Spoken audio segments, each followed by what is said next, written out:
मेरा अपना ये मानना है कि शेर दहाड़ता है, हाथी चिंगाड़ता है, कुत्ता भौंकता है।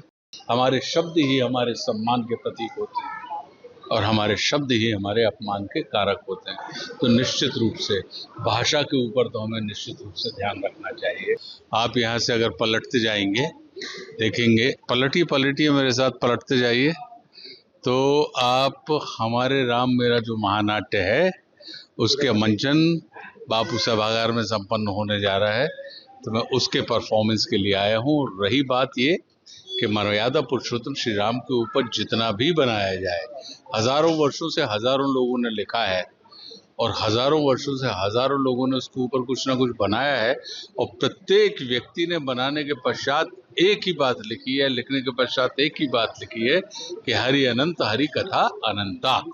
मतलब हमारी दृष्टि की सीमा है, उनकी सृष्टि की कोई सीमा नहीं है। तो हमें अपनी दृष्टि की सीमा को उनकी दृष्टि की सीमा मान के किसी भी चीज को, मुझे लगता है कि आप जब तक उसे देखे नहीं तो बिना देखे उसके ऊपर किसी भी किस्म की चर्चा करना नीतिपूर्ण व्यवहार नहीं है किसी भी कृति के साथ। मुझे तो परम विश्वास है कि जब हमने हमारे नाम का हमारा जो महानाट्य बना, नाटक बना और वो बहुत अद्भुत, लोगों ने 500 के ऊपर शोज उसके हो चुके हैं और आज हम पटना में यहाँ पे संपन्न करने जा रहे हैं। तो निश्चित रूप से क्योंकि कथा ही इतनी विलक्षण, इतनी अद्भुत है मर्यादा पुरुषोत्तम श्री राम की, वो आपको आनंद देगी। सर, वर्तमान समय में जिस तरीके से यूथ जो है जी पोस्ट कर रहे हैं, सभी देख रहे हैं पूरे प्रकार। देखिए, ये कहीं ना कहीं हमारा ये मानना है कि इसको जिसे आप प्रोटेस्ट कह रहे हैं उसे मैं ये मान के चलता हूँ कि वो अपनी इच्छाओं को व्यक्त कर रहे हैं, क्योंकि हमारे ही तो युवा है, हमारे संपर्क में आने वाले युवा हैं और हमारे युवा अगर हमसे ही अपनी कोई बात नहीं कहेंगे कि हमारा भविष्य जो है उसे आप किस तरीके से, आप जिस तरीके से देखते हैं उस तरीके से हम भी कहीं ना कहीं अपने भविष्य को उज्जवल बनाना चाह रहे हैं। तो मैं इसको, आंदोलन और क्रांति में अंतर होता है। आंदोलन विषयगत होता है, कुछ समय के लिए होता है, जो कहीं ना कहीं घर में रहने वाले बड़े लोगों को सजग करता है, उन्हें चौकन्ना करता है और उन्हें उनकी तरफ देखने के लिए विवश करता है। तो मेरा अपना ये मानना है कि युवा जो भी है वो आपका ही है, हमारे भारतवर्ष का युवा है। जितनी मोहब्बत हमको आपको है उतनी ही मोहब्बत आप अपने घर में, जितनी मोहब्बत अपने पिताजी से करते होंगे उतनी मोहब्बत आपके पिताजी माताजी आपसे नहीं करते क्या? बिल्कुल करते हैं। लेकिन क्या कभी किसी विचार व्यवस्था को लेकर आपके और माता पिताजी के बीच में मतभेद होते हैं कि नहीं होते हैं?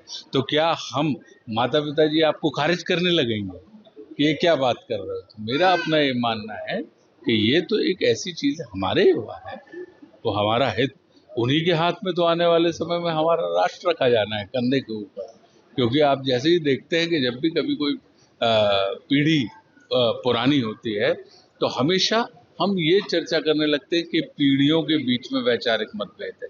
नहीं, वैचारिक मतभेद नहीं होता, ये पीढ़ियों की अपनी अपनी समझ होती है।